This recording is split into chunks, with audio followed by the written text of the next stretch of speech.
எவ்வளோ சப்பாத்தி இருக்குது பாருங்க. அப்படியே இவ்வளோ சப்பாத்தி அப்படியே செஞ்சு இதை நான் காலைல மதியானம் நைட்டு வச்சு சாப்பிட வேண்டியது தான்.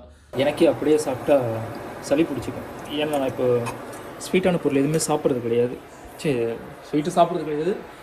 ரொம்ப சில்லுன்னு எதுவும் சாப்பிட கூல் ட்ரிங்க்ஸ் குடிக்க மாட்டேன். அதான் பெப்சி கோக் அதெல்லாம் குடிக்க மாட்டேன். எலுமிச்சம்பழம் ஜூஸ் தான் குடிப்பேன். எனக்கு ரொம்ப ஆசை சமையல் கற்றுக்கணும் அப்படின்ட்டு. ஆனால் நம்மளுக்கு எனக்கு தான் கேஸே பற்ற வைக்க தெரியாது. ஆனால் கற்றுக்குவேன். வெல்கம் டு ரகுவர் விலாகு. நான் சொல்லியிருந்தேங்க எல்லாம் நேற்று ஊருக்கு போயிட்டாங்க.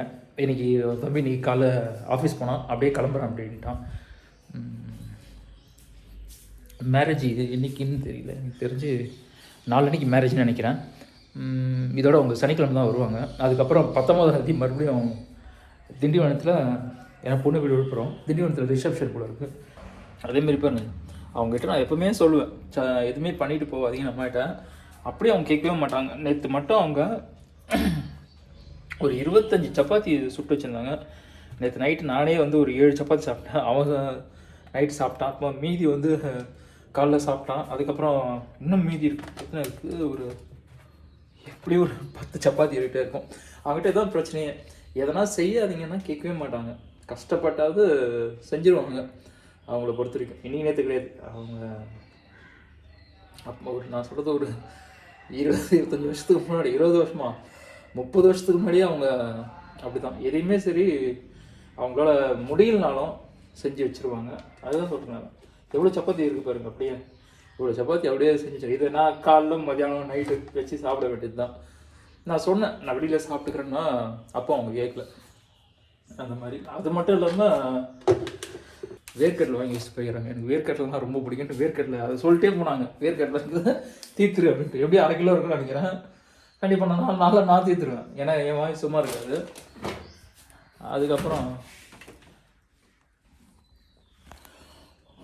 முட்டை இருக்குது அப்படின்னாங்க. அப்போ பழம்லாம் இருக்குது, எல்லாம் எடுத்து வச்சுருக்கோம், உனக்கு என்ன வேணுமோ எடுத்து சாப்பிடு அப்படின்ட்டு போயிட்டாங்க. மாவு வேணால் ஊற்றிக்க போயிட்டாங்க. கண்டிப்பாக எனக்கு வந்து கேஸ் கூட பற்ற வைக்க தெரியாதுங்க. அதுதான் உண்மை. எனக்கு கேஸ் பற்ற வைக்கிறது, கேஸ்னால் கொஞ்சம் பயப்படுவேன் நான். எனக்கு கேஸ் பற்ற வைக்க தெரியாது. எல்லாமே வந்து கரண்ட் அடுப்பு தான். இருமல் இருக்குது, ஒரு மாதமாக இருக்குது, போவே இல்லை. எல்லாமே வந்து கரண்ட் அடுப்பு தான் எனக்கு. எல்லாமே எனக்கு தோசைலாம் சுட்டுலாம் பழக்கம் கிடையாதுங்க.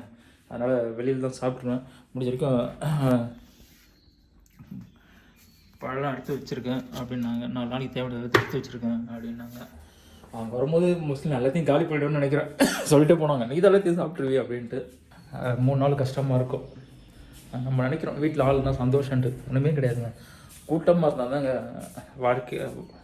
வாழ்க்கை சந்தோஷமாக இருக்கும். எப்பவுமே சரி குடும்பத்தோடு இருக்கிறது இங்கே வாழ்க்கை சந்தோஷம். தனிமையான வாழ்க்கை வந்து ஒரு நாள்லாம் 2 நாள் இருக்கலாங்க. 3ஆவது நாள் நம்மளுக்கு பைத்தியம் பிடிச்சிருக்கேன். உண்மையிலேயே கூட்டு குடும்பமாக இருக்கணுங்க. அதுதான் உண்மையிலேயே சந்தோஷமான ஒரு வாழ்க்கை. இன்னைக்கு காலையில் சப்பாத்தி, மதியமாக சப்பாத்தி சாப்பிட்ருவேன். நைட்டுக்கு அங்கேயே ஹோட்டலில் சாப்பிட்டுக்கிட்டு தான். நான் மோஸ்ட்லி தோசை தான் சாப்பிடுவேன். வேறு எதாவது எனக்கு பிடிக்காது. எனக்கு தோசை தான், மசாலா தோசை தான், ஒரு மசாலா தோசை அப்படி தான், வேறு எதுவும் கிடையாது. ஒரு 3 நாள் அப்படியே அட்ஜஸ்ட் பண்ண வேண்டியது தான். அதனால் இல்லை நாளைக்கு ஷூட்டிங், நாளைக்கு இல்லை நாளைக்கு ஷூட்டிங் பண்ணிவிட்டு போயிட வேண்டியது தான். ஏன்னா வந்து வீட்டில் இருந்தால் போர் அடிக்கும். அதனால் ஒரு நாள் ஷூட்டிங் போனால் கொஞ்சம் அது ஒரு மாதிரி இருக்கும். சாப்பிட்றதுக்கு சப்பாத்தி எடுத்து வச்சுருக்கேன். ஒரு 6 சப்பாத்தி எடுத்து வச்சேன். ஃப்ரிட்ஜில் எல்லாத்தையும் நான் தான் எடுத்து வச்சேன். ஃப்ரிட்ஜில் சமைச்சலுன்னு இருக்கும் அப்படின்னு நினைக்கிறேன் எனக்கு தெரிஞ்சு.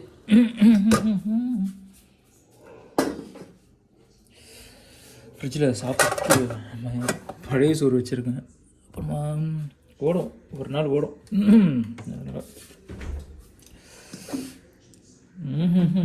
தக்காளி குழம்பு.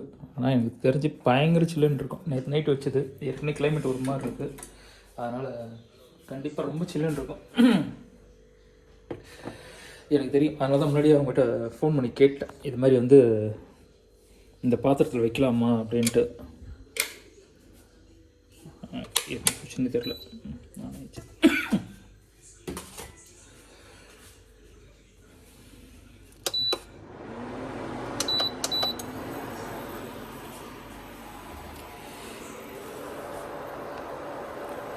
ஏன்னா எனக்கே அப்படியே சாப்பிட்டா சளி பிடிச்சிக்கும். ஏன்னா நான் இப்போ ஸ்வீட்டான பொருள் எதுவுமே சாப்பிட்றது கிடையாது. சரி, ஸ்வீட்டு சாப்பிட்றது கிடையாது. ரொம்ப சில்லுன்னு எதுவும் சாப்பிட கூல் ட்ரிங்க்ஸ் குடிக்க மாட்டேன். அதான் பெப்சி கோக் அதெல்லாம் குடிக்க மாட்டேன். எலுமிச்சம்பழம் ஜூஸ் தான் குடிப்பேன். தண்ணி தான் மோஸ்ட்லி நான் குடிக்கிறது. அதேமாதிரி டீ, காஃபி, பால், சுகர் நான் ஸ்கிப் பண்ணி விட்டேன். ஏன்னா நம்மளுக்கு வரதெல்லாம் வந்து கெமிக்கல் தானே எனக்கு தெரியும். சரி, இதுக்கு மேலே நம்ம குடிச்சு நம்ம குழந்தையா இருந்தால் பரவாயில்ல. நம்ம தான் வளர்ந்து பல வருஷம் ஆகுது. 7 டாங்கி ஏஜ் ஆகிடுச்சு. அதுக்கப்புறம் எந்த தெரிஞ்சு பண்ணுறதுன்ட்டு தான். அதேமாதிரி டேப்லெட் மோஸ்ட்லி எடுக்க மாட்டேன். உடம்பு சரியில்லை கூட சரி நான் டேப்லெட்டில் எடுக்கவே மாட்டேன். முடிஞ்ச வரைக்கும் கஷாயங்கள் தான் எடுப்பேன் நான். நம்ம டீ, காஃபி, பால், சுகரை ஸ்கிப் பண்ணாலே நம்மளுக்கு மோஸ்ட்லி வந்து நிறைய பிரச்சனை இருக்காதுங்க. அதுமாதிரி ஃப்ரிட்ஜில் வச்சுட்டு எடுத்து அப்படியே சாப்பிடக்கூடாது. ஐஸ் வாட்டர் குடிக்கக்கூடாது. ஃபோன் பண்ணி கேட்டேன் அம்மாட்டேன், இது மாதிரி விற்கலாமான்ட்டு. ஏன்னா அந்த அடியில் இந்த செம்பு மாதிரி ஒன்று இருக்கலாம், அந்த பாத்திரத்தில் வச்சா வெடிச்சிடும் அப்படின்லாம் கேள்விப்பட்டிருக்கேன். அதெல்லாம் பார்த்து கேட்டால் பயமாக இருக்கும். அதனால் வந்து கேட்டேன் இந்த பாத்திரத்தில். அதனால தான் இந்த பாத்திரத்தில் வச்சுட்டு போனேன். நீ அப்படியே வந்து வச்சு கரண்ட் வச்சு கிளறிடு அப்படின்னாங்க. 2 நாளைக்கு தேவையானது அப்படியே வச்சுட்டு போயிடுவாங்க. அவங்க பொறுத்தவரைக்கும் சரி, 2 நாளைக்கு என்ன தேவையோ அப்படியே வச்சுட்டு போயிடுவாங்க.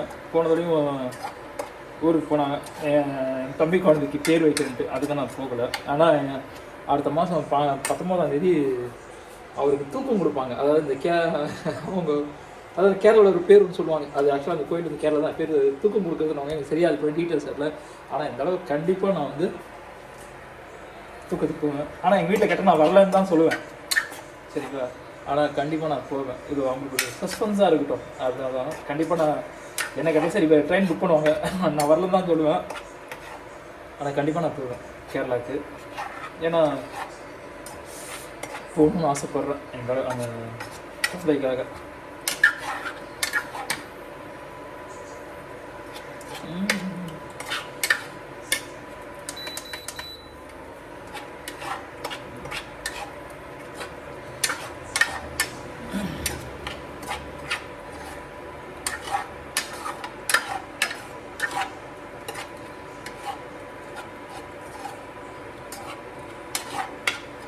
அடி பிடிக்காமல் பார்த்துக்க சொன்னாங்க.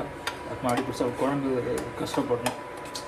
எனக்கு வெளியில் சாப்பிட்னாலே ரொம்ப கஷ்டப்படுவேங்க. வெளியில் சாப்பிடவே பிடிக்காது. ஏன்னா என்ன சொல்கிறது, ஒரு சில விஷயங்களை பார்க்கும்போது ஏன்னா நானே ஒரு தடவை வெளியில் சாப்பிட்டேன். இது நடந்திருக்கும், ஒரு 5 விஷயம் இருக்கும். சாப்பிட்டுருக்கேன், கரப்பாம்பூச்சிருக்கு. அதை பார்த்துட்டோன்னே நான் எனக்கு ஒரு மாதிரி ஆகி போச்சு. என்னடா அப்படியே சாப்பாடை வச்சு நல்ல ஹோட்டல் தான் அது, சின்ன கரப்பாம்பூச்சி. சரி ஃப்ரெண்டு, நானே என் ஃப்ரெண்டை தான் போயிருந்தோம். அவன் என்ன பண்ணான், பேசலாம்டா வாடா அப்படின்னா. வேண்டாம்டா இதையும் வந்து பெருசு பண்ண வேண்டாம், தெரியாமல் தான் ஆயிருக்கும் அப்படின்ட்டு நான் அதுலேருந்து ஹோட்டலில் சாப்பிட்றதே வந்து அவாய்ட் பண்ணுறது. நம்ம நவுறுது, பாத்திரங்கள்லாம் நவுறுது.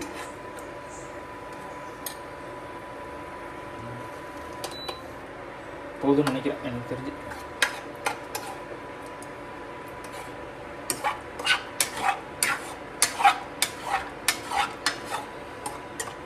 ஏற்கனவே ஒன்றும் சொல்லலை, ஃப்ரிட்ஜில் வச்சுது அப்படியே சாப்பிட்டுன்னு வச்சிங்கன்னா அவ்வளோதான். நான் ஐஸ்கிரீமே ரேர் தாங்க சாப்பிட்றது. மோஸ்ட்லி நான் வீட்டில் சாப்பிடவே மாட்டேன். நான் தனியாக இருக்கும்போது சாப்பிடவே மாட்டேன். ஆனால் உண்மையாக அது ஒரு கெட்ட பழக்கமாக எங்கள் வீட்டிலே கேட்பாங்கம்மா, ஏன்டா பசிக்குதுன்ற வெளியில் ஏன் சாப்பிடக்கூடாதா அப்படின்வாங்க. அவங்க கேட்குறது ரைட் தான், சாப்பிட்ருக்கலாம் வெளியே. இன்கேஸ் ஏன்னா ஷூட்டிங் பண்ணல சில நேரத்தில் அப்படியே நான் என்ன சாப்பிட மாட்டேன், அப்படியே வந்துடுவேன் நான் வீட்டுக்கு. எதனா வெளியில் இருந்தாலும் நான் சாப்பிட மாட்டேன். ஏன்டா அந்த பசி எடுக்குதுன்ற உன்னால் பசி தாங்க முடியல, சாப்பிட வேண்டியதுன்னு அப்படின்னு கேட்பாங்க. அவங்க கேட்குற ரைட் தான். ஆனால் அதில் இன்னொரு விஷயமும் இருக்குது. என்னென்னா அந்த வெளியில் தனியாக சாப்பிட பழகிட்டுன்னு வச்சுங்களேன், நம்ம வெளியில் என்னென்ன பார்க்குறோமோ அதெல்லாம் நின்று வெயிட் பண்ணி சாப்பிட்ற அந்த பழக்கம் ஆகிடும். என் ஃப்ரெண்டு அப்படி தான் ஆகிட்டோம், ரொம்ப ஃபேட் ஆகிடும், செம்ம ஃபிட்னஸாக இருந்தாங்க. இப்போ என்னாச்சு, அவனால் வெளியில் என்ன பார்க்குறானோ, ரோட்டில் அவன் மார்க்கெட்டிங் தான் இருக்கான், எங்கள் ரோட்டில் போய் என்ன பார்க்குறானோ அப்படியே நின்று சாப்பிட்ருவான். என்ன ஏது அவனுக்கு சாப்பிட்ணும் அவ்வளோதான். எனக்கு தோணாது, அந்த கண்ட்ரோலில் இருப்பேன். அதனால் இது தொந்தரவு பண்ணுறதா இருந்தாலும் பட் உடம்பு நல்லா இருக்கணும், அதுக்காக சில விஷயங்களை பண்ணி தான் ஆகணும். எனக்கு ரொம்ப ஆசை சமையல் கற்றுக்கணும் அப்படின்ட்டு. ஆனால் நம்மளுக்கு எனக்கு தான் கேஸே பற்ற வைக்க தெரியாது.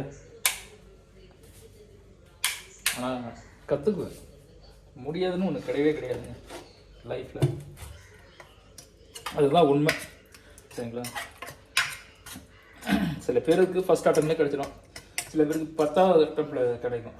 ஆனால் ஜெயிக்கிற வரைக்கும் விடவே கூடாது.